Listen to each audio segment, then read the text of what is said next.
মারধর খুবই করেছে এবং তাকে মারার ধুমকি জানে থেকে মেরে দেওয়ার ঝুমকি দিয়েছে। আমরা তো অতটা পড়াশোনা করিনি, আমরা কাজ করি খাবারের। তা আপনি আধার কার্ডও দেখেন, চেক করেন, যতটা হিন্দিতে বুঝতে পেরেছি বুঝিয়েছি। এবার কে তার মধ্যে কেউ ধাক্কা ধাক্কাচি করছে, কেউ পেছনে।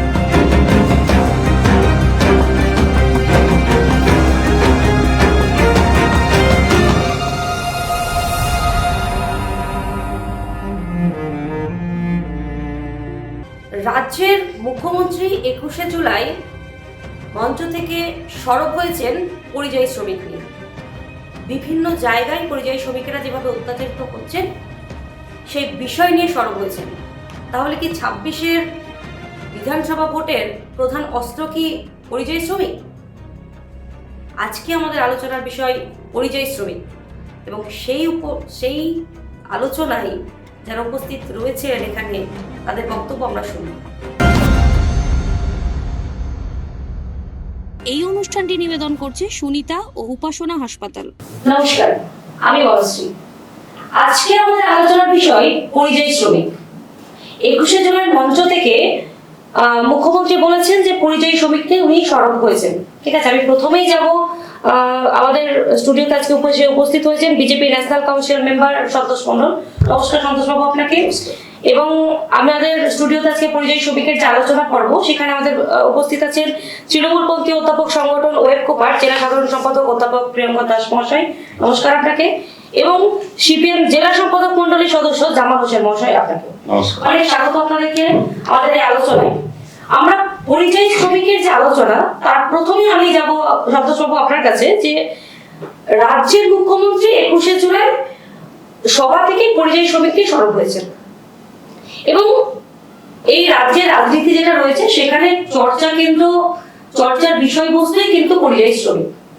তো সেই বাঙালি পরিযায়ী শ্রমিক যারা বাইরে কাজ করছেন তারা সেখানে বিভিন্নভাবে, মুখ্যমন্ত্রীর দাবি, তারা সেখানে বিভিন্নভাবে আক্রান্ত হচ্ছেন। এবং বিজেপি শাসিত রাজ্যগুলিতে এমনটা বলা হচ্ছে যে এই অভিযোগ তিনি বেশিভাবে তুলছেন, যে বিজেপি শাসিত যে রাজ্যগুলো রয়েছে সেখানে গিয়ে সেই পরিযায়ী শ্রমিকেরা খুব বেশি অত্যাচারিত হচ্ছেন। তো আপনার একজন বিজেপি কর্মী হিসাবে এটা নিয়ে কি মন্তব্য, আপনি কি বলবেন এটা নিয়ে? পরিযায়ী শ্রমিক কোনো বিজেপি শাসিত রাজ্যে আক্রান্ত হচ্ছে বা অবাঞ্ছিত হচ্ছে বলে আমাদের কাছে কোনো খবর নেই। পশ্চিমবঙ্গের মাননীয় মুখ্যমন্ত্রী 21শে জুলাই যেটা বলেছেন নিতান্তই রাজনীতির জন্য, বাঙালি সেন্টিমেন্টকে নিয়ে পুঁজি করে 26 বিধানসভা পার হবার জন্য বলেছেন।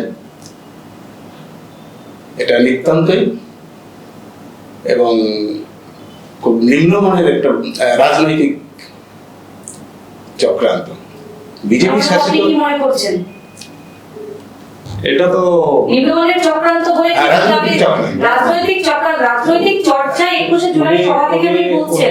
উনি শুরুটাই করলেন ভুল বলে, কারণ এটা এখন পশ্চিমবাংলার বহুল চর্চিত যে সংবাদ মাধ্যমগুলি আছে এবং সোশ্যাল মিডিয়া আছে তাতে প্রতিনিয়ত আমরা দেখতে পাচ্ছি, বিশেষ করে ওড়িশাতে, যদিও উনি মুর্শিদাবাদ জেলারই মানুষ, আজকে যদি লালগোলা যান, ভগবানগোলা যান,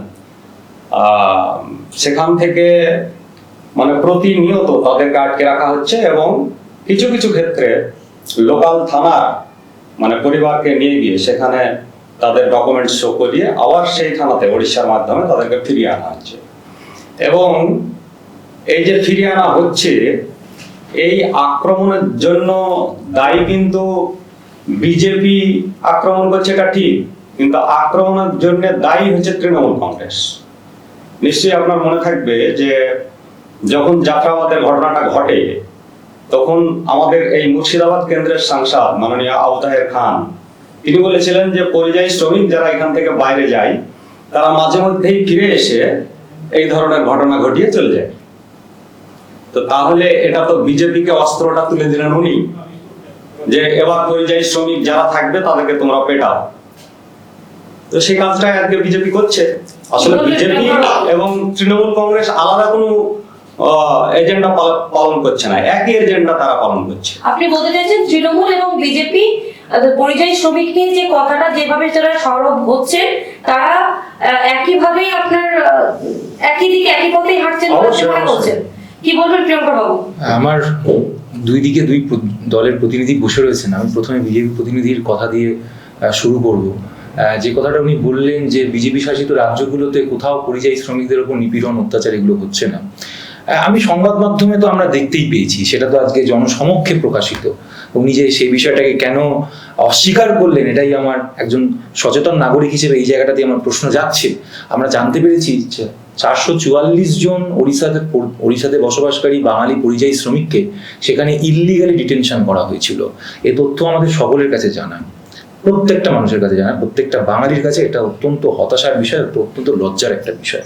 উনি একজন বাঙালি হিসেবে এই বিষয়টা কিভাবে অস্বীকার করলেন আমার জানা নেই। দ্বিতীয়ত একটা কথা বলি, সংবাদ মাধ্যমের কথা যদি আমি বাদেও দিই, 18 জুলাই আমাদের কলকাতা হাইকোর্ট একটা হেভিয়াস কর্পাস মামলার এগেনস্টে রায় দিয়েছে যে সমস্ত রাজ্যগুলো এইভাবে ইল্লিগাল ডিটেনশন করছে, একেবারে পরিষ্কারভাবে ইল্লিগাল ডিটেনশন শব্দটাকে সেই হেভিয়াস কর্পাস মামলায় হাইকোর্টের রায় বলা হচ্ছে যে সেই রাজ্যগুলোকে কৈফিয়ত দিতে হবে এবং পরিষ্কারভাবে বলতে হবে যে উইদাউট এনি প্রপার ডকুমেন্টের ভেরিফিকেশন ছাড়া কেন মানুষজনকে, সাধারণ গরিব মজদুর মানুষজনকে, পরিযায়ী শ্রমিকদেরকে আটকে রাখা হচ্ছে। এবং এজন্য দেশের স্বরাষ্ট্র মন্ত্রকের কাছেও তারা কিন্তু হাইকোর্ট কিন্তু জবাবদিহি চেয়েছে। তাহলে হাইকোর্ট যেখানে পরিষ্কারভাবে হেভিয়াস কর্পাস মামলার একটা রায় ঘোষণা করতে গিয়ে স্বীকার করে নিচ্ছে যে এইভাবে ইল্লিগাল ডিটেনশন হচ্ছে, তাহলে উনি কিভাবে অস্বীকার করলেন এটা আমার জানা নেই। দ্বিতীয়ত আমার বাম দিকে যিনি সিপিএম দলের পক্ষ থেকে যিনি এসছেন, তার উদ্দেশ্যে আমার একটা কথা বলার, তৃণমূল কংগ্রেস পরিযায়ী শ্রমিককে নিয়ে কি ভাবে না ভাবে সেটা যদি উনি একটু রাজনৈতিক সমীক্ষা করেন, একটু যদি বিভিন্ন বিষয়গুলোকে দেখেন, সরকারি বিভিন্ন প্রকল্পগুলোকে দেখেন, তাহলে সেখান থেকে পরিষ্কার হয়ে যাবে। আজকে যখন কোভিডের সময় বিজেপি শাসিত রাজ্যগুলো থেকে আমাদের রাজ্যে পরিযায়ী শ্রমিকরা ঘন্টার পর ঘন্টা, দিনের পর দিন পায়ে হেঁটে রক্তক্ষরণের মধ্যে দিয়ে আমাদের রাজ্যে ফিরছিল, সেই সময় কিন্তু বিজেপি এবং সিপিএম এর কোনো নেতা মন্ত্রী কোনো কথা বলেনি। এবং সেই দুঃখ আমি একটু বলিনি, সেই দুঃখ দুর্দশাকে হৃদয় দিয়ে অনুধাবন করেছিলেন মমতা বন্দ্যোপাধ্যায়। এবং 34 বছরের বাম জমানার পরে প্রথম আমাদের পশ্চিমবঙ্গ রাজ্যে চালু হয়েছে পরিযায়ী শ্রমিক উন্নয়ন পর্ষদ। এটা শুধু পশ্চিমবঙ্গে প্রথম নয়, সারা ভারতবর্ষে একটা দৃষ্টান্ত সেট করেছেন মমতা বন্দ্যোপাধ্যায়। এবং সেই পরিযায়ী শ্রমিক উন্নয়ন পর্ষদের চেয়ারম্যান হচ্ছেন আমাদের দলের একজন সাংসদ সামিরুল ইসলাম, রাজ্যসভার সাংসদ সামিরুল ইসলাম। এই পরিযায়ী শ্রমিক উন্নয়ন পর্ষদ সারা ভারতবর্ষে কোন রাজ্য চালু করতে পারে? একমাত্র চালু করেছে পশ্চিম। আচ্ছা ঠিক আছে, পশ্চিমবঙ্গ আপনি বলছেন তৃণমূল আপনার পরিযায়ী শ্রমিককে উনি বারবার সরব হয়েছেন, পরিযায়ী শ্রমিকদের জন্য এতবার দেখছেন, তাহলে পরিযায়ী শ্রমিকদের আমাদের রাজ্যে কর্মসংস্থান নেই হচ্ছে না কেন? এই খুব স্বাভাবিক, এটা অত্যন্ত পশ্চিমবাংলায় কি পরিযায়ী শ্রমিকের যেটা বললেন, আমি একটা কথা বলে নিই। মমতা ব্যানার্জি এতই দরদ উঠলে উঠেছিল পরিযায়ী শ্রমিকদের প্রতি যে করোনার সময় বললেন, উনি নামই দিয়েছিলেন যে করোনা এক্সপ্রেস। মানে যারা বাইরে থেকে পরিযায়ী শ্রমিক পশ্চিম বাংলায় ফিরবে তারা বলেছিলেন যে করোনা এক্সপ্রেস আসছে। এটা তো এটাই হচ্ছে মানবিকতার অন্যতম মুখ। আর উনি বললেন যে আমরাই দাঁড়িয়েছিলাম, সরকারের তখন কোথাও কোনো দেখা পাওয়া গিয়েছিল না। আমাদের রেড ভলেন্টিয়ার্স, এটা সবাই জানে যে অক্সিজেনের সিলিন্ডার প্রত্যেকটা বাড়িতে বাড়িতে যতটা সম্ভব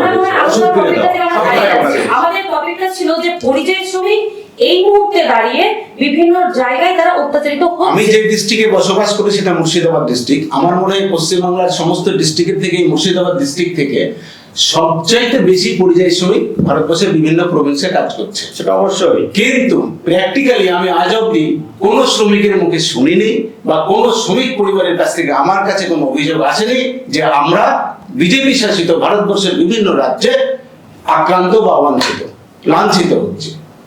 কিন্তু যে প্রভাকাণ্ডা এটা ছড়ানো হচ্ছে, এটা রাজনৈতিক উদ্দেশ্যে ছড়ানো।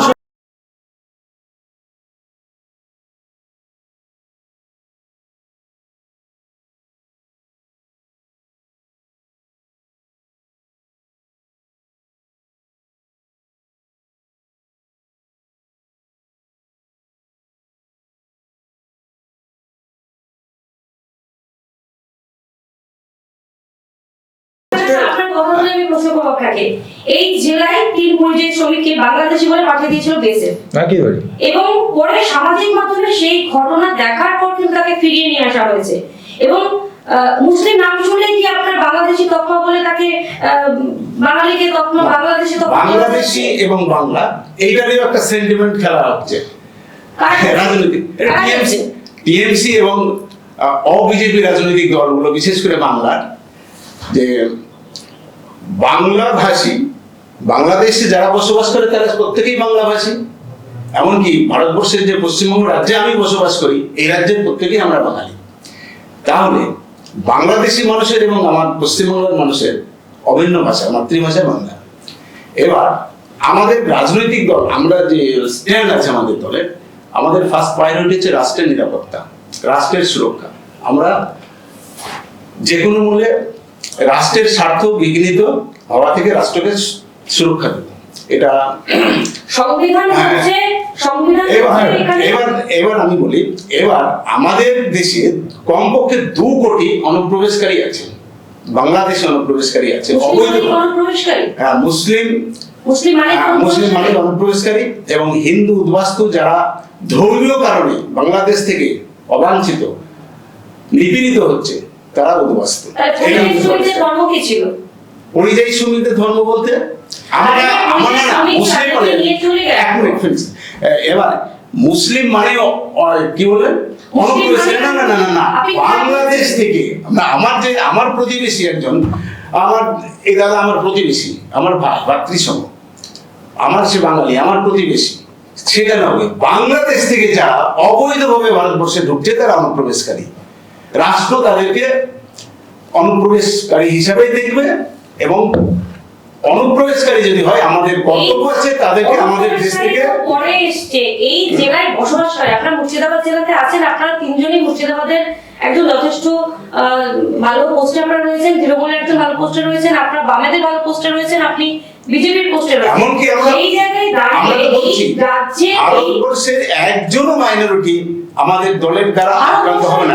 আমাদের মুর্শিদাবাদের 3 পরিযায়ী শ্রমিককে বাংলাদেশে অনুপ্রবেশকারী বলে তাকে বাংলাদেশে পাঠিয়ে দেওয়া হলো, পরে সামাজিক মাধ্যমের মাধ্যমে তাকে ফিরিয়ে নিয়ে আসা হলো। এই ব্যাপারে আপনি কি বলবেন? না, এরকম খবর আমাদের কাছে নেই। এটা কেন বারে বারে ওনারা অস্বীকার করছেন এটা আমার কাছে পরিষ্কার নয়। আসামের মুখ্যমন্ত্রী হিমন্ত বিশ্ব শর্মা, যিনি কালকেও বলেছেন যে বাংলায় কথা বললেই সে বাংলাদেশি এবং সংখ্যালঘু, তাকে এখানে রাখা হবে না, পাঠিয়ে দাও। আমাদের এই জেলাতে শুনেন কিনা আমি জানি, আমাদের এই জেলাতে শুনতেন তাহলে এই কথাগুলো। আমাদের এই জেলাতে বাংলাদেশ থেকে অনুপ্রবেশকারী এসেছে, বিজেপি যেটা বলছে বাংলাদেশ থেকে অনুপ্রবেশকারী এসেছে, এবং তাদেরকে দায়িত্ব নিয়ে কংগ্রেস, সিপিএম এবং এমনকি এখনো টিএমসির বদান্যতায় তারা দেশের সিটিজেনশিপ পাচ্ছে, আধার কার্ড করছে, ভোটার কার্ড করছে। একটা কথা আপনি একটা প্রশ্ন উত্তর দিন।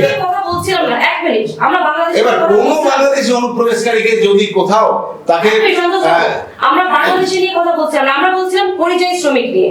আমি জামালপুর কাছে প্রশ্ন করব যে বাংলার কোন পরিযায়ী শ্রমিক ভারতবর্ষের কোন বিজেপি রাজ্যে আক্রান্ত হবে না, অবাঞ্ছিত হবে না, এটা আমাদের হচ্ছে কেন? জামালপুর আপনি আপনার কাছে আসবেন, আপনি উত্তম কুমার বসুর ক্ষেত্রে কি বলবেন? শাসক দল 21শে জুলাই তাদের মঞ্চ থেকে সরব হয়েছেন পরিযায়ী শ্রমিক নিয়ে, কিন্তু বামেদের এখনো পর্যন্ত সেভাবে দেখা যায়নি। এই নিয়ে আপনি কি বলবেন? বামেদের দেখা যায় না বলতে, আপনারা যেমন একটা মিডিয়া, তেমনি বামেরা যে মুভমেন্ট গুলো করছে একদম প্রথম শ্রেণীর মিডিয়াগুলো সেটা দেখাচ্ছে না। পরিযায়ী শ্রমিক, আজকে অধ্যাপক সাহেব এখানে উপস্থিত বললেন আর কি, যে মুখ্যমন্ত্রী প্রথম শুরু করেছিলেন। হ্যাঁ, হয়তো শুরু করেছেন এই দুয়ারে সরকারের মাধ্যমে একটা নথিভুক্তির কাজ, তাহলে সংখ্যাটাও নিশ্চয়ই ওনার জানা আছে যে পশ্চিমবাংলার সরকার বলছে যে 21 লক্ষ পরিযায়ী শ্রমিক পশ্চিমবাংলা থেকে নথিভুক্ত। এটা কেন? এটা তো পশ্চিমবঙ্গ সরকারের ব্যর্থতা। সংবিধান মানেন না, সংবিধান মানেন না। সংবিধানের 19 নম্বর ধারায় ভারতবর্ষের যে কোনো প্রদেশের মানুষ, যে কোনো রাজ্যের মানুষ অন্য যে কোনো জায়গায় গিয়ে কাজ করতে পারে, তার সেই স্বাধিকার সেখানে রয়েছে, স্বাধীনতা সেখানে রয়েছে, সেখানে তার স্বাধীনতা রয়েছে। আরেকটা বিষয় আপনাকে আমি পরিষ্কার করে দিই, উনি আজকে মমতা ব্যানার্জিকে তুলে কথাবার্তা বলছেন, আমাদের তৃণমূল প্রশাসনকে তুলে কথাবার্তা বলছেন। উনি জানবেন এই যে কেরল রাজ্য, সেই কেরল রাজ্য থেকে দীর্ঘদিন ধরে কিন্তু সিপিএম এর সেখানে শাসন চলেছে। সেই কেরল রাজ্য থেকে পরিযায়ী শ্রমের ব্যাপারটা অনেক অনেক অনেক একটা গভীর ব্যাপার, এটা একটা তাত্ত্বিক আলোচনা। আজকে কেরল রাজ্য থেকে কেরল রাজ্যের প্রচুর শ্রমিক মধ্যপ্রাচ্যে কাজ করতে যায়, মধ্যপ্রাচ্যে তারা কাজ করতে যায়, সেখানে একটা লেবার ভ্যাকিউম তৈরি হয়। সেই লেবার ভ্যাকিউমটাকে পূরণ করতে আমাদের পশ্চিমবাংলা থেকে প্রচুর শ্রমিককে সেখানে নিয়ে যাওয়া হয় এবং এখানে রাজমিস্ত্রিদের কাজ, সেই কেরলের রাজমিস্ত্রিদের কাজ কিন্তু আমাদের মুর্শিদাবাদের সেই শ্রমিক ভাইয়েরা, পরিযায়ী শ্রমিক ভাইয়েরা করে। এবং কেন করে এটা যদি আপনি প্রশ্ন করেন, কারণ তাদের হাতের কাজের যে দক্ষতা, রাজমিস্ত্রির কাজের যে দক্ষতা, সেই কাজের দক্ষতা কিন্তু ভারতবর্ষের অন্য রাজ্যের মানুষেরা সেভাবে করতে পারে না। আমাদের আলোচনার প্রথমের দিকে আমি একটা প্রশ্ন, আর দ্বিতীয়ত আমি আরেকটা জায়গা পরিষ্কার করে নিই, উনি যে কথাটা বললেন, আজকে দিল্লির জয়হিন্দ কলোনিতে বাঙালি পরিযায়ী শ্রমিকদের কি অবস্থা। দিল্লি জয়হিন্দ কলোনিতে বাংলা ভাষাভাষী প্রচুর মানুষ সেখানে বসবাস করে, দীর্ঘদিন ধরে বসবাস করছে। সে লালকৃষ্ণ আদবানি পর্যন্ত সেই জয়হিন্দ কলোনি যখন ভিত্তিপ্রস্তর স্থাপন হয়েছিল, লালকৃষ্ণ আদবানি পর্যন্ত সেখানে ছিলেন। আমার তথ্য যদি ভুল হয় আপনি মিলিয়ে দেখে নেবেন। আজকে সেই জয়হিন্দ কলোনিতে প্রায় 20 দিনের কাছাকাছি হলো সমস্ত লাইট বিদ্যুৎ কেটে দেওয়া হয়েছে। গর্ভবতী মায়েরা একের পর এক অসুস্থ হয়ে পড়ছেন। তো ওনাদের তো এখনো পর্যন্ত রাজ্যসভার যতদূর পর্যন্ত জানি আমি একজন সাংসদ রয়েছেন, তিনি একবারও ছুটে গেলেন না কেন?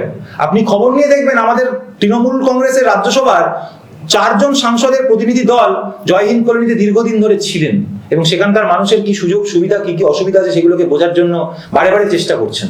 এবং এই যে পরিযায়ী শ্রমিক উন্নয়ন পর্ষদের কথা বললাম, আজকে ওড়িশাতে যারা যারা শ্রমিকরা আটকে পড়েছে, গুজরাটে প্রচুর শ্রমিকরা আটকে পড়েছে মানে তাদের ইলিগাল ডিটেনশন করে দেওয়া হচ্ছে, পুলিশ ধরে নিয়ে যাচ্ছে। এবং তারা, আমি একজন পরিযায়ী শ্রমিকের মানে একটা কোট আনকোট বলছি, একজন পরিযায়ী শ্রমিক বলছে যে আমাদেরকে পুলিশ তুলে নিয়ে গেল, আমরা বাংলা ভাষায় কথা বলছিলাম বলে, আমাদের থানায় নিয়ে গিয়ে বললো তোদের পরিচয়পত্র দিন। পরিচয়পত্র আমরা দেখালাম, আমাদের কাছে আধার কার্ড আছে। বলছে আধার কার্ড দেখালে হবে না, তোদের মাধ্যমিকের সার্টিফিকেট দিয়ে। একটা পরিযায়ী শ্রমিকের পক্ষে কি মাধ্যমিকের সার্টিফিকেট ওই ওড়িশায় বহন করে নিয়ে যাওয়া সম্ভব? নইলে বলছে মা বাবার জন্মের পরিচয়। আমি আলোচনার প্রথমের দিকে আপনাকে তাহলে আপনি বলুন সিপিএম এর ভূমিকাটা এখানে কোথায় আছে? এখানে সিপিএম এর প্রচুর। আমি একটা কথা বলে নিই।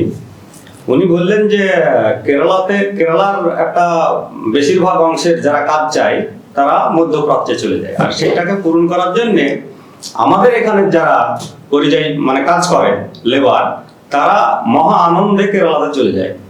ঘটনাটা এরকম নয়। কেরালাতে গিয়ে যখন একজন পরিযায়ী শ্রমিক বিভিন্নভাবে অ্যাক্সিডেন্ট হয়ে বা কোনো রোগগ্রস্ত হয়ে মারা যাচ্ছে, তখন তার লাশটা ফিরিয়ে আনার জন্য পশ্চিমবাংলার সরকার কি ভূমিকা পালন করে একবার জিজ্ঞেস করুন।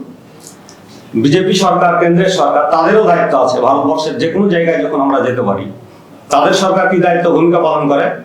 একমাত্র আমরা এই কৃষক, ক্ষেত মজুর এবং পার্টির পক্ষ থেকে, উনি যখন বললেন যে কেরালাতে একটা আপনাদের বন্ধু সরকার আছে বা আমাদেরই সরকার আছে, তখন সেইখানকার সহযোগিতা নিয়ে সেই লাশগুলাকে তাদের বাড়িতে পরিযায়ী শ্রমিকের ফ্যামিলির হাতে তুলে দিতে হয় আমাদেরকে। সন্তোষ বাবু, জামাল বাবু দাবি করেছে যে দায়িত্ব যেরকম রাজ্যের রয়েছে মুখ্যমন্ত্রীর, সেরকম আপনার ভারতের যে প্রধানমন্ত্রী রয়েছে ওনারও দায়িত্ব রয়েছে পরিযায়ী শ্রমিকদের ফিরিয়ে আনার জন্য। তার জন্য কি ব্যবস্থা গ্রহণ করা হয়েছে বলে আপনার মনে হয়? জানাতে পারবেন দর্শকদের? কেরল রাজ্য তো বিজেপি শাসন করছে না, সেখানে বামপন্থী বা কেরল রাজ্য বিজেপি শাসন করছে না, কিন্তু ভারতের মধ্যে তো শাসন করছে, ভারতের মধ্যে তো কেরল কিন্তু সেখানে যে স্থানীয় সরকার আছে তাদের ভূমিকা আছে, এবং বিজেপি শাসিত রাজ্যগুলোতে নিশ্চয়ই বিজেপি সরকার সদর্থক ভূমিকা পালন করে। কি ভূমিকা? এমন এই স্পেসিফিক এইরকম কোনো উদাহরণ নাই যে বিজেপি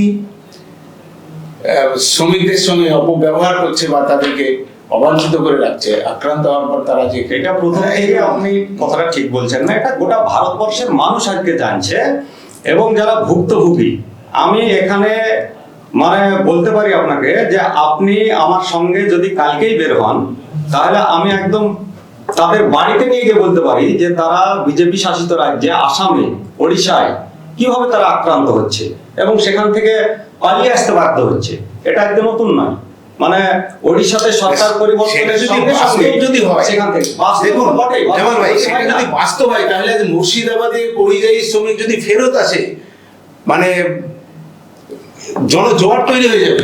লাখে লাখে লোক এখানকার আমাদের পরিযায়ী শ্রমিক ভাইরা বিভিন্ন রাজ্যে কাজ করছে, কোথাও কোনো অবাঞ্ছিত ঘটনা ঘটে থাকতে পারে, তার মানে এই নয় যে সমস্ত পরিযায়ী শ্রমিক আজকে অবাঞ্ছিত। তাহলে আপনি বলছেন ঘরের ছেলে ঘরে ফিরবে না, সারা বছর বাইরে থাকবে? না না না না, ঘরে ফিরবে, কিন্তু যদি পরিযায়ী শ্রমিকদের উপর নীতিগতভাবে বিজেপি শাসিত রাজ্যে তাদের প্রতি দমন পীড়ন হয় এবং দমন পীড়নের কারণে যদি তারা চলে আসে মুর্শিদাবাদ জেলায়, মানে কি বলবো, কয়েক লাখ মানুষ আজকে আমরা দেখতে পাবো। কিন্তু আমার আশেপাশে এমনকি ওই দাদার বাড়ির আশপাশে দেখলেই অনেক খোঁজ নিলে জানা যাবে যে অনেক ভাইরা আমরা ওখানে কাজকর্ম করছে, এখনো করছে, বিগত দিনেও করেছে, গুজরাটেও করেছে, এমনকি গুজরাটে অনেক শ্রমিক আছে। আমি একটা কথা আমি গুজরাটে অনেক শ্রমিক আছে যারা আসতে চায়। ওনার ভ্রমটা আমি একটু ভাঙিয়ে দিই, ওনার ভ্রমটা আমি একটু ভাঙিয়ে দিই। বিজেপির দাবি বাঙালি নয়, বাংলাদেশিকে চিহ্নিত করা হচ্ছে। বাংলাদেশিকে বাংলাদেশিকে চিহ্নিত করা আমি ওই হচ্ছে। কথাটার টপিকটা সরে গেছিলাম, আমি ওই টপিকটা আমি জিজ্ঞাসা করতে চাইছি। এটা সমীক্ষা দিয়ে বলে দিচ্ছি, 444 জনের মধ্যে 400 জনকে ইলিগাল যে ডিটেনশন হয়েছিল তাদের ছেড়ে দিতে হয়েছে। এই 444 জনকে তাহলে যে এক সপ্তাহের জন্য তাদেরকে তাদের উপর যে অকথ্য অত্যাচার করা হলো, তাদের ইলিগাল ডিটেনশন করা হলো। একটা মানুষকে ইলিগাল ডিটেনশন করা যায় না, সেই জন্য হেভিয়াস কর্পাসে মামলাটা হয়েছে। ঠিক আছে, একজন মানুষের আপনি স্বাধিকারকে, তার স্বাধীনতাকে, তার বেঁচে থাকার অধিকারকে আপনি কাটতে পারেন না। তাহলে 444 জনের মধ্যে থেকে 400-র উপর মানুষকে যে ছেড়ে দিতে হলো, তারা বলা হলো এবং সেখানকার রাজ্য মেনে নিতে, রাজ্যের পুলিশ প্রশাসন মেনে নিতে বাধ্য হলো যে এরা ইলিগাল ইমিগ্রেন্টস নয়, এরা উপযুক্ত নথি দিয়েছে। তাহলে এটা একটা প্রসিডিওরাল ল্যাপসের মধ্যে দিয়ে চলছে বিজেপি শাসিত রাজ্যগুলো, প্রক্রিয়াগত ত্রুটির মধ্যে দিয়ে চলছে। তাহলে আপনি বলুন, তাহলে আজকে যদি অনুপ্রবেশকারী হতো তাহলে তো তাদের ছাড়তে পারতো। তারা নিশ্চয়ই যারা যে সমস্ত প্রয়োজনীয় নথিগুলো আছে সেই সমস্ত নথিগুলো সাবমিট করেছে বলেই, সেই সমস্ত রাজ্যের পুলিশ প্রশাসনকে সাবমিট করেছে বলেই তো আজকে তারা ছাড়া পেয়েছে। এবং উনি যে আপনার কথা ধরে আমি বলছি, তাহলে আপনি কি করে বলছেন তাহলে এক সপ্তাহ আধার কার্ড, ভোটার কার্ড এবং নাগরিকত্ব প্রমাণ দেওয়ার পরেও তারা অত্যাচারিত হচ্ছে, তো ছাড়া পাচ্ছে না। আপনাকে ধরে রাখার অধিকারটা কে দিল? একটা মানুষকে ধরে রাখার অধিকারটা কে দিল? আজকে আপনি একটা কথা বলুন, আপনি ছিলেন না, আপনাকে আমি একটা ভ্রম থেকে বাইরে ভ্রম, আপনার না আপনাকে অনেক সময় একদম আপনাকে আপনি রাজনীতির কথা, কোনো রাজনীতির কথা নয়, কোনো রাজনীতির কথা নয়, কোনো রাজনীতির প্রসঙ্গ নয়, এটা একটা জনচেতনার কথা, এটা একটা রাজনৈতিক, এটা একটা নাগরিক সচেতনতার কথা। কোনো ভারতীয় কোথাও গিয়ে যাতে অবাঞ্ছিত না হয় সে বিষয়ে আমরা সবসময় সজাগ আছি বলে দেখি ওড়িশা, আজকে মহারাষ্ট্র, আজকে ছত্তিশগড়, আজকে মধ্যপ্রদেশ, আজকে দিল্লি, এই জায়গাগুলো দেখা দিচ্ছি। না বলুন, মুসলিম ভাই মানে কি মুসলিম আমি ওনার ভ্রম থেকে প্রতিবেশী। আরে মুসলিম প্রতিবেশী, অত উদার হতে যাবেন না, অত উদার আপনারা নন, অত উদার আপনারা নন, আপনাদের রাজনৈতিক দল অত উদার নয়। মনুষ্য, আমি ওনাকে একটা ছোট্ট প্রশ্ন করি, কিন্তু বাংলাদেশিকে গাইড করবেন এটা?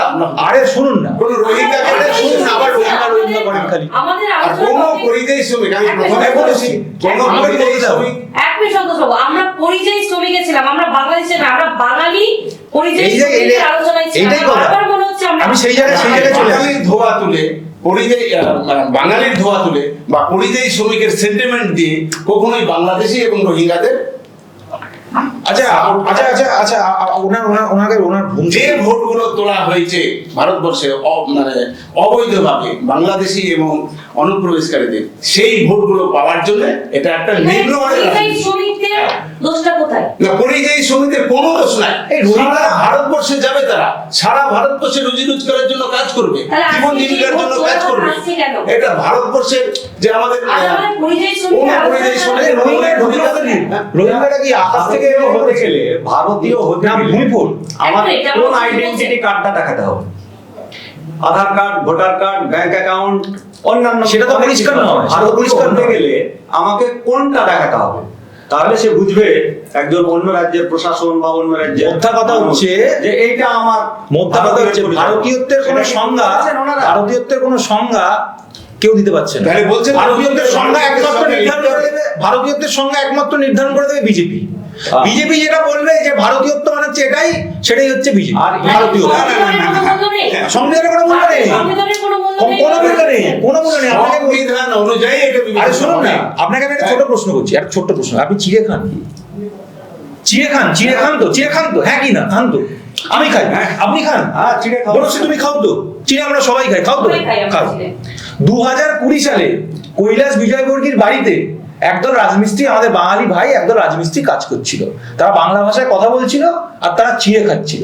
কৈলাস বিজয়বর্গী কি বলেছিল জানেন? এরা বাংলা ভাষায় কথা বলছে আর এরা চিড়ে খাচ্ছে, সব করা বাংলাদেশি, একদম পরিষ্কার আছে। আমার কথা যদি বিশ্বাস না হয়, আপনি সেই সমস্ত খবরের কাগজ খুলে সেই ন্যারেটিভ গুলো খুলে দেখে নিন, সেই ন্যারেশন গুলো খুলে আপনি দেখে নিন, বক্তব্যের অংশগুলো খুলে দেখে নিন। এবং কৈলাস বিজয়বর্গীকে এর জন্য ভৎসনার সামিল হতে হয়েছে। আচ্ছা, আমি আরেকটা কথা আপনাকে আমি বলি, আরেকটা কথা আমি আপনাকে বলি। শুনবো আরেকটা কথা আপনাকে শুনবো। একটা প্রশ্ন আমি আরেকটা কথা আপনাকে বলে দিই। এগুলো সব হিমন্ত বিশ্ব শর্মা আপনাদের আরে কি সাংবাদিকদের অপপ্রচার হবে কেন? এটা একেবারে কোট আনকোট কথা, সাংবাদিকদের কোনো অপপ্রচার নয়। হিমন্ত বিশ্ব শর্মা আপনাদের দলের মুখ্যমন্ত্রী তো, আসামের মুখ্যমন্ত্রী তো হিমন্ত বিশ্ব শর্মা। কি বলেছে জানেন? কোন সাংবাদিকদের মিথ্যা অপপ্রচার নয়। 2011 জনশুমারিতে জনসমীক্ষায় যারা আসামের বসবাসকারী যে সমস্ত মানুষ নিজেদের বাংলা ভাষা হিসেবে পরিচয় দিয়েছে, বাংলা ভাষী হিসেবে পরিচয় দিয়েছে, তারা প্রত্যেকে বাংলাদেশি। এই কথার আপনি কি যুক্তি দেবেন? আর রোহিঙ্গা করে এত চিৎকার করছেন, শুনুন আপনাকে আমি বলি একটা গোপনে আমি গোপনে একটা কথা বলি। রোহিঙ্গা করে এত কথা বলছেন তো, রোহিঙ্গা বেশি বলবেন না। রোহিঙ্গা বললে নিজেদের দিকেই আঙুল চলে আসবে, কারণ স্বরাষ্ট্র মন্ত্রক, প্রতিরক্ষা মন্ত্রক আপনারা সামলান, ঠিক আছে? সেটা তৃণমূল কংগ্রেস সামলায় না। রোহিঙ্গারা তো আকাশ থেকে হেলিকপ্টার থেকে খসে পড়েনি, রোহিঙ্গারা তো কাঁটাতার পেরিয়ে এসছে, সমুদ্র দিয়ে এসছে। তাহলে সেগুলোকে আটকাতে পারেননি কেন? আপনাদের বিএসএফ কোথায় ছিল? আপনাদের স্বরাষ্ট্র মন্ত্রক কোথায় ছিল? আপনাদের ইন্টেলিজেন্স কোথায় ছিল? যদি লালন পালন করেন, আবার কে লালন পালন করছে? লালন পালন করেন, আপনারা যদি তাকে সিকিউর, আরে তারা এলো কিভাবে? সুনিতা, মুর্শিদাবাদের সর্বকালের সেরা এবং ঐতিহাসিক বস্ত্র প্রতিষ্ঠান। বিয়ের কেনাকাটা থেকে শীতের পোশাক, নামি ব্র্যান্ড, সেরা দাম, একটাই নাম সুনিতা। হাঁটু নিয়ে যন্ত্রণা আর নেই ভাবনা, আপনার শহরে হাজির উপাসনা। এখন সফলভাবে হাঁটুর প্রতিস্থাপন ডোমকলে উপাসনা হাসপাতালে। উন্নত চিকিৎসার একটাই ঠিকানা, উপাসনা। আমি আসবো আপনার কাছে। আমি আপনাকে একটা প্রশ্ন করেছিলাম যে এত পরিযায়ী শ্রমিক নিয়ে সরব হচ্ছেন, এত পরিযায়ী শ্রমিককে আপনারা বলছেন আপনাদের দল, আপনার বাসাতে আপনাদের দলের যারা রয়েছে তারা গিয়ে সেখানে গিয়ে পরিযায়ী শ্রমিকদেরকে দেখছে এবং ফিরিয়ে আনার ব্যবস্থা করছে। সেই জায়গায় দাঁড়িয়ে আমি যে প্রশ্নটা আপনাকে করতে চাইছি, শিল্প আমাদের পশ্চিমবঙ্গে নেই কেন? শিল্পনী কে বলছে? শিল্পনী এগুলো বিজেপি আর সিপিএম এর মিলিত অপপ্রচার। শিল্পনী কে বলেছে? সিলিকন ভ্যালি কোথায় হচ্ছে? তাহলে যেমন জোয়ার আছে, পশ্চিমবাংলা থেকে পরিযায়ী শ্রমিকের জোয়ার আছে। 2011 সালে মমতা ব্যানার্জি ক্ষমতায় এসছে, আসার পরে দেশে বিদেশে আমরা বাণিজ্য সম্মেলন দেখেছি। উনি যে কোনো কিছু হলে, পঞ্চায়েত লেভেল পর্যন্ত হলেও উনি নবান্ন থেকে সেটার উদ্বোধন করেন সুইচ টিপে। তো এখন পর্যন্ত দেখান তো যে একটা কারখানার ফিতে কেটে উনি উদ্বোধন করেছেন? একটা দেখান যে একটা কারখানার ফিতে কেটে মমতা ব্যানার্জি উদ্বোধন করেন। আরে আপনাকে আমি সমীক্ষা দিয়ে বলছি,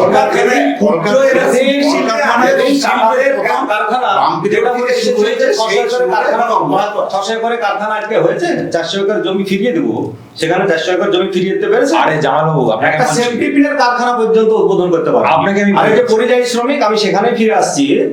পরিযায়ী শ্রমিকরা এখানে কাজ করলে, যারা এখানকার মানুষ এখানে যদি কাজ করে, তাদের উপযুক্ত পারিশ্রমিক নাই। আজকে যে বাগড়ি এলাকায় আমরা বাস করি, মানে গঙ্গার এই পাশে বাগড়ি বলা হয়, এখানে আজকে একজন পাট যারা কাটছে এখন, তাদের মজুরি হচ্ছে 250 থেকে 300 টাকা। এই বাজারে 250 থেকে 300 টাকায় কারো কোনো সংসার চলে না। আর আজকে কেরালার গভর্নমেন্ট সেখানে ন্যূনতম পারিশ্রমিক হচ্ছে তাদের 710 টাকা। যারা ভালো কাজ জানে, নারকেল পাড়তে পারে, সুপারি পাড়তে পারে, অন্যান্য কাজ করে, তারা 1,500 থেকে 2,000 টাকা পর্যন্ত ডেলি রোজগার করে। হ্যাঁ, এমনি রোজগার হয় না, পরিশ্রম করতে হয়, কিন্তু সেখান থেকে তারা খাওয়া দাওয়ার পরেও কিছু টাকা বাড়িতে পাঠাতে পারে। দেখবেন যে সেই টাকাতে তার পরিবার চলে এবং সে কিছু একটা ছাউনি মাথার উপরে তুলে রাখতে পেরেছে। তাহলে কেরালার গভর্নমেন্ট যদি পারে একই দেশের মধ্যে, পশ্চিম বাংলার সরকার পারে না কেন? এখানে 3 বছর ধরে 100 দিনের কাজ, জেনারেল যে প্রকল্পের কাজ বন্ধ হয়ে আছে কেন? আর এটা যদি চালু থাকতো তাহলে এত পরিযায়ী শ্রমিক হয়ে তো আজকে বাইরে রাজ্যে যেতে হতো না মুর্শিদাবাদের মানুষ। আরে আপনি সেফটি এগুলো বলবেন? আরে জামান সাহেব আপনারা বলবেন, শুনুন না, শুনুন আমি একটা কথা বলছি। আমার বিজেপি বন্ধু তারা বলবে যে আপনারা চুরি করেছেন, আর আপনারা বলবেন যে আমাদেরকে টাকা দেয়নি। তার জন্য ভুক্তভোগী যারা পরিযায়ী শ্রমিক হয়ে চলে যাচ্ছে তারা হবে কেন? তাহলে আপনারা যদি চুরি করেন আপনাদেরকে ধরার দায়িত্ব হচ্ছে আজকে কেন্দ্রীয় সরকারের।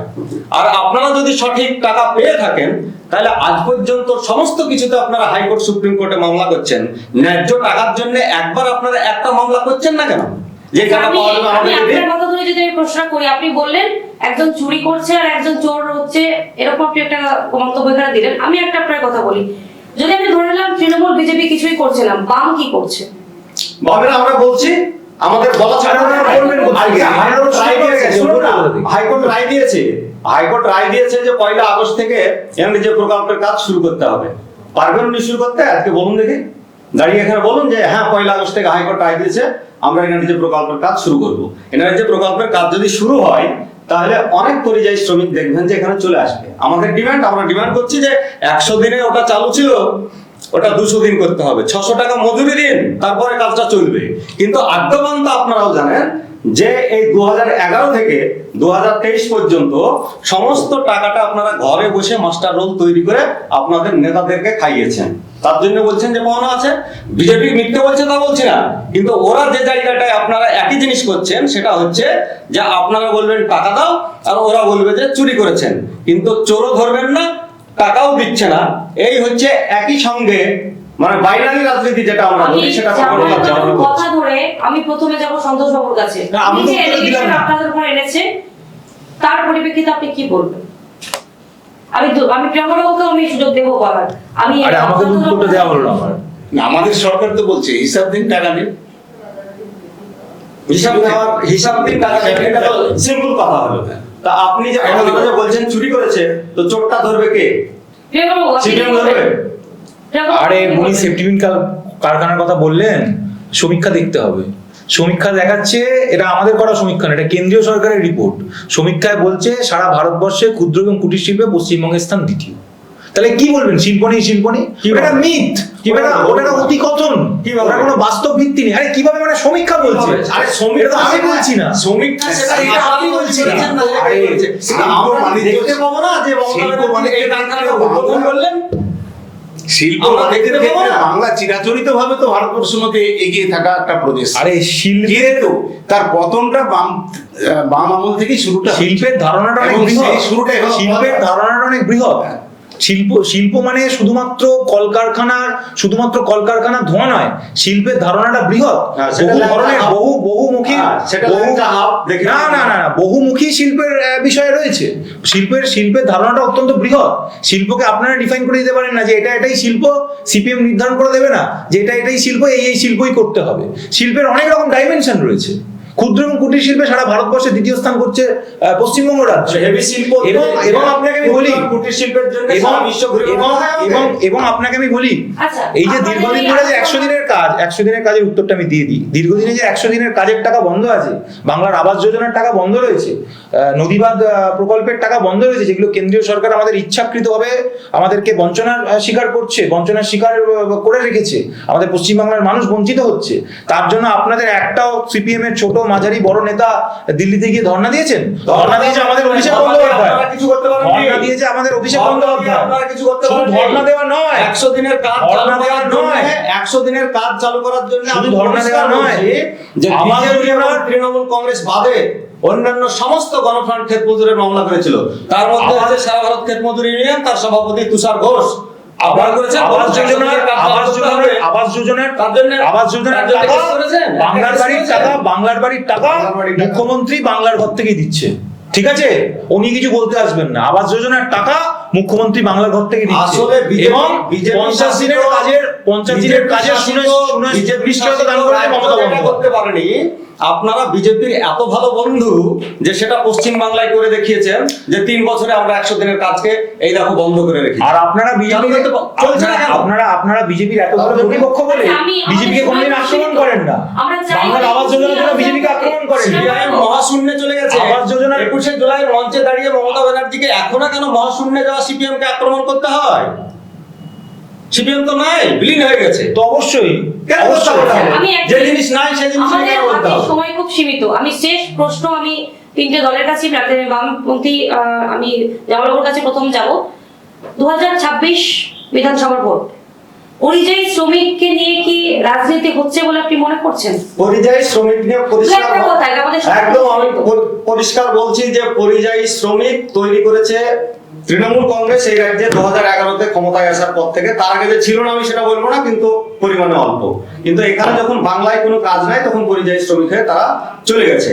আর আজকে এই যে আক্রান্ত হচ্ছে বিভিন্ন রাজ্যে, এর জন্য বিজেপি একমাত্র দায়ী, যেটা স্যার স্বীকারও করছেন, উনি বলছেন। কিন্তু পরিযায়ী শ্রমিক তৈরির ব্যাপারে এবং অত্যাচারের ব্যাপারে এই দুজনের গোটা আছে। এটা দেখবেন যে আরএসএস এর সামনাতে লেখা হয় যে বিজেপি যদি সরকার করতে পারে ভালো, কিন্তু যদি না করতে পারে তাহলে মমতা ব্যানার্জি ঠিক আছে, সিপিআইএমকে আসতে দেওয়া যাবে না। তাহলে এর থেকেই বোঝা যায় যে কাদের সঙ্গে কাদের বন্ধুত্বের সম্পর্কটা এখানে রয়েছে।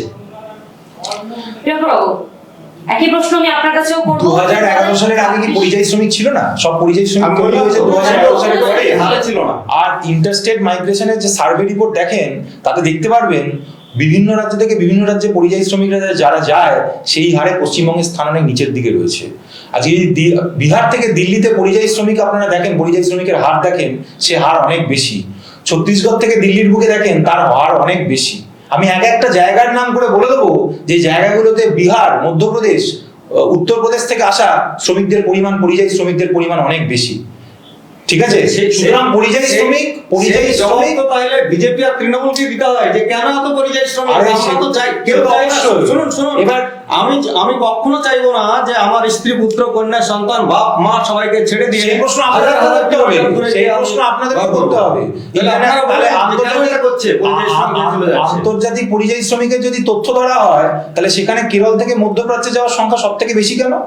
কেন কেরলে চলে যাচ্ছে তারা, আমাদের মা বোনে ভাইরা? সেটা যদি কেরল থেকে মধ্যপ্রাচ্যে চলে যাচ্ছে। আমি একটা কথা বলি, শেষ করব। আমি কবি সুকান্ত ভট্টাচার্যের একটা লাইন দিয়ে শেষ করব, যেটা হচ্ছে 26-এর ভোটকে আমাদের মাথায় রেখে চলতে হবে, এবং বাংলার মানুষ বাঙালিকেই চায়, কোনো বাইরের মানে বহিরাগত শক্তিকে নয়। তাই কবি সুকান্ত সেই বিখ্যাত লাইন, যে লাইন আমাদের মমতা বন্দ্যোপাধ্যায় বারবার আউড়ে চলেন, বারবার বিভিন্ন তার লেখায় ব্যবহার করেন, বন্ধু তোমার ছাড়ো উদ্বেগ, সুতীক্ষ্ণ করো চিত্ত, বাংলার মাটি দুর্জয় ঘাটি, বুঝে নিক দুর্বৃত্ত। এটাই হচ্ছে আমার শেষ কথা। বলুন সেটা। বিষয়টা আমি আপনাকে জিজ্ঞাসা করলাম, আমি যেটা জামালবাবু বললেন এবং প্রিয়ঙ্কবাবু বললেন, একই প্রশ্ন আমি আপনার কাছে রাখবো। 26-এ বিধানসভার ভোট, সেখানে কি পরিযায়ী শ্রমিকের যে আলোচনা যেটা তুঙ্গে, তাদেরকে নিয়ে কি রাজনীতি চলছে? অবশ্যই রাজনীতি চলছে, এবং এটা শুরুতেই আমি বলেছি। এবং সেই জন্যই কি অত্যাচারিত হচ্ছে বলে আপনি মনে করছেন? না, এটা অত্যাচারিত, এটা যেভাবে আপনারা মানে আমাদের যে বিরোধী দল এখানে যেটা প্রচার করছে, এটা অলিক। শুভেন্দুবাবু ডাইরেক্ট বলেছেন যে হিন্দু রাজ্য তৈরি হবে এবং হিন্দু সরকার তৈরি। সেন্টিমেন্ট নিয়ে 2026 সালে বিধানসভা করছে, সেই বিধানসভায় এটাকে পুঁজি করে টিএমসি পুনরায় রাজ্যে ক্ষমতায় আসতে পারবে না।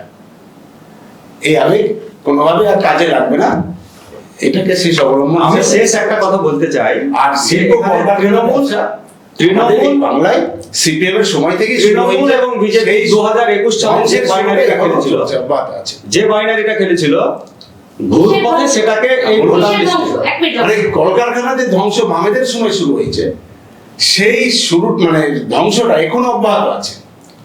আচ্ছা, জামালবাবু বলছিলেন আপনি। আমি বলছিলাম যে বিজেপি বাংলা হচ্ছে ভারতবর্ষের মধ্যে শিল্প কলকারখানা বাণিজ্যের সর্বশ্রেষ্ঠ রাজ্য ছিল, কিন্তু 34 বছরের বাম অপশাসন সেগুলো ধ্বংস হয়ে গেছে। সেটা পাশ্চিত্য করার চেষ্টা করেছিলেন শেষের দিকে, কিন্তু ওনারা পারেননি। এবার তৃণমূলে সেটা রিকভার হয়নি, সেই ধ্বংসটা রিকভার হয়নি। সেই ধ্বংসটা তো আপনারাও শামিল ছিলেন না। শুভ এবং ভালো কাজে আমরা কারখানা চলে যাওয়া, সেই ধ্বংসটা তো আপনারাও শামিল ছিলেন। আমাদের সময় খুব সীমিত। আমি লাস্ট যেটা আপনাকে বলতে চাইছিলাম সেটা বলে শেষ করছি এখানে, যে 2021-এ দেখে থাকবেন যে নরেন্দ্র মোদী প্রত্যেক দিন এখানে পশ্চিমবাংলায় আসতেন, আবার ফিরে যেতেন দিল্লিতে, বলতেন যে এবারে পশ্চিমবাংলায় বিজেপির সরকার তৈরি হবে, বিজেপির সরকার তৈরি হলে এনআরসি হবে, আর এনআরসি হলে সংখ্যালঘুদের এখান থেকে তাড়ানো হবে। মমতা ব্যানার্জি পরের দিন একই কথাটা ভুল বললেন। যে সংখ্যালঘু না, না, না, আমাকে বলতে দিন না। এভিডেন্স কি আছে? আমাকে বলতে দিন। এভিডেন্স প্রধান বলতে গেছেন সংখ্যালঘুকে ভারত থেকে তাড়ানো হবে। এর বলতে দিন না, evidence বলতে দিন না। এনআরসি হবে কাদের জন্য? না, না। এনআরসি হলে NRC কাদেরকে হলো তাড়ানো হচ্ছে? অনুপ্রবেশকারী। বলেন না। এনআরসি আর মমতা ব্যানার্জি সেই জায়গায় দাঁড়িয়ে বলতে, মমতা ব্যানার্জি সেই জায়গায় দাঁড়িয়ে বলতে পরের দিনই যে আমি যতদিন মুখ্যমন্ত্রী আছে মুসলমানদের কোনো অসুবিধা নাই। মানুষকে এই যে ধর্মের ভিত্তিতে ভাগ করে দেওয়া, যে মুসলমান তুমি যদি পশ্চিমবাংলায় থাকতে চাও তাহলে তৃণমূল কংগ্রেসকে ভোট দাও, আর হিন্দুদেরকে বলা হলো তোমরা ঐক্যবদ্ধ হও। এই বাইনারিতে 2000 হিন্দু মুসলিম আবারও ভারতীয় জনতা পার্টি হিন্দু মুসলিম বিভাজন ভারতীয় জনতা পার্টি করে না। স্পেশাল ইন্টেনশন ডিভিশন নামে যে 11টা তথ্য চাওয়া হয়েছে, তো তাহলে কিভাবে ভোটটা উঠলো? ভোটটা তুলছেন আপনারা নির্বাচন কমিশন কেন্দ্রে, আর এখানে যে হ্যান্ডস কাজ করছে সেটা তৃণমূল কংগ্রেসের। তার মানে আপনারাই জড়িত। এখানে যদি কেউ অবৈধ এসে থাকে তাহলে আপনারা দুজনেই দায়িত্ব। এই মুহূর্তে আমাদের সঙ্গে আপনাদের তফাৎ কি? আপনারা অনেক সময় মানে কি সব সময় তুষ্টিকরণের রাজনীতি করেন। আমরা যে আলোচনা টপিক আমরা রেখেছিলাম, বিষয় আমরা রেখেছিলাম পরিযায়ী শ্রমিক, সেটা আলোচনা করতে গেলে আমাদের আরো অনেকটা সময় দরকার, কিন্তু আমাদের দর্শকদের হাতে আমাদের স্টুডিওতে আমাদের সময় শেষ হয়ে এসেছে। প্রায় 30 মিনিট 30 মিনিট আমরা আলোচনা রেখেছি। তো আপনাদের কথা নিয়ে আমরা আজকের এই আলোচনা পর্ব এখানে শেষ করছি। ভবিষ্যতে আবার আমরা এই আলোচনা নিয়ে আমরা আবার আসবো সামনে। আমি বিএনএন দর্শকদেরকে বলতে চাই, এখানে যারা এসেছেন আজকে, যারা আমাদের অতিথিরা রয়েছেন, তারা সকলেই তাদের যে মন্তব্য, তারা নিজস্ব মন্তব্য এখানে মতামত তারা পোষণ করছে, সেখানে আমাদের চ্যানেলের কর্তৃপক্ষের কোনোভাবে দায় নয়। এবং এখান থেকে স্পষ্ট যে পরিযায়ী শ্রমিক যেমন আপনার বাইরে অত্যাচারিত হচ্ছে, সেভাবে তৃণমূল দাবি করছে যে পরিযায়ী শ্রমিকদেরকে তারা ফিরিয়ে নিয়ে আসার জন্য এবং পরিযায়ী শ্রমিকদেরকে তারা দেখার জন্য তারা সবসময় মরিগার হয়ে রয়েছে। বিজেপি সরকার দাবি করছে যে অত্যাচারিত শুধুমাত্র বিজেপি শাসিত জায়গায় হচ্ছে না, বিভিন্ন জায়গায় হচ্ছে, এখানে রাজ্যে কাজ নেই তাই তারা চলে যাচ্ছে। এবং ধর্মের ভিত্তিতেও হয়তো অনেকে বাংলার অনুপ্রবেশকারী বা রোহিঙ্গা বলে দাবি করা হচ্ছে। এবং সিপিএম এর যিনি রয়েছেন, বামেদের সঙ্গে আমাদের যিনি রয়েছিলেন জামাল বাবু, তিনিও কিন্তু কোনোভাবে পিছনে যাচ্ছে না। তিনিও কিন্তু বলেছেন যে কলকারখানা এখনো শিল্প, যেটা এখনো অব্দি পশ্চিমবঙ্গে তৈরি হয়নি। এবং এই প্রসঙ্গে বিজেপির যিনি রয়েছেন সন্তোষ বাবু, তিনি কিন্তু আরেক একটা কথা কিন্তু আমাদের মধ্যে দাগ কেটে গেলেন, সেটা হচ্ছে যে ধ্বংসলীলা 35 বছর বামেরা তৈরি করেছিল, তৃণমূল সেটিকে ধূলিসাৎ করে দিয়েছে। দেখা হচ্ছে এই প্রশ্নের উত্তরগুলো হয়তো আমাদের যে আলোচনা, সেই আলোচনার মধ্যেই বিএনএন দর্শকরা ঠিক অবশ্যই পাবেন। দেখতে থাকুন, ভালো থাকুন, সুস্থ থাকুন। BNN TV. নমস্কার। সুনিতা, মুর্শিদাবাদের সর্বকালের সেরা এবং ঐতিহাসিক বস্ত্র প্রতিষ্ঠান। বিয়ের কেনাকাটা থেকে শীতের পোশাক, নামি ব্র্যান্ড, সেরা দাম, একটাই নাম সুনিতা। হাঁটু নিয়ে যন্ত্রণা আর নেই ভাবনা, আপনার শহরে হাজির উপাসনা। এখন সফলভাবে হাঁটুর প্রতিস্থাপন ডোমকলে উপাসনা হাসপাতালে। উন্নত চিকিৎসার একটাই ঠিকানা, উপাসনা।